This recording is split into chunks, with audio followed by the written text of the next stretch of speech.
Mukunda jewellers వారి exclusive branch Purvi gold and diamonds November 1న KBHP లో ఘన ప్రారంభం. ప్రతి 3 లక్షల కొనుగోలుపై 500 మిల్లీగ్రాముల గోల్డ్ కాయిన్ విచ్చేయండి.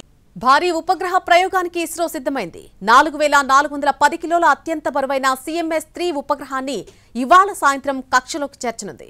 భారత భూభాగం నుంచి గతంలో ఎన్నడూ ఇంత బరువైన ఉపగ్రహాన్ని పంపిన చరిత్ర లేదు.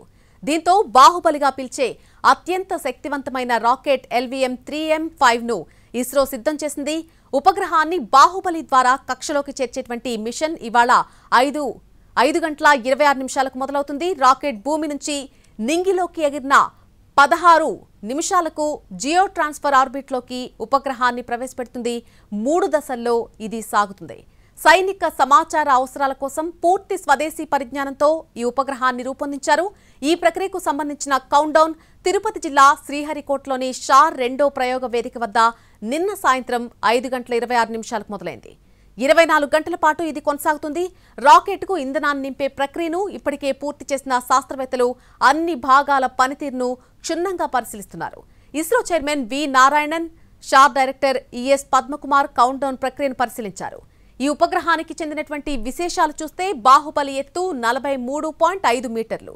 ఇది 4000 కిలోల వరకు ఉన్నటువంటి ఉపగ్రహాన్ని, జియో ట్రాన్స్ఫర్ ఆర్బిట్ వరకు 8000 కిలోల వరకు ఉన్నటువంటి ఉపగ్రహాన్ని ఎర్త్ ఆర్బిట్ వరకు కూడా మోసుకుపోగలదు. బాహుబలి ద్వారా అమలు చేసిన అతిపెద్ద మిషన్లలో ఇది 5వదిగా చెప్తున్నారు. ప్రతిష్టాత్మకమైన చంద్రయాన్-3 మిషన్ ఇందులో ఒకటి.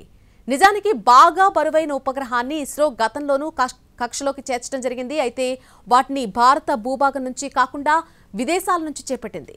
ఇస్రో 2018లో ఫ్రెంచ్ గయానా నుంచి 5854 కిలోల బరువు ఉన్నటువంటి GSAT-11 ఉపగ్రహాన్ని కక్షలోకి చేర్చింది.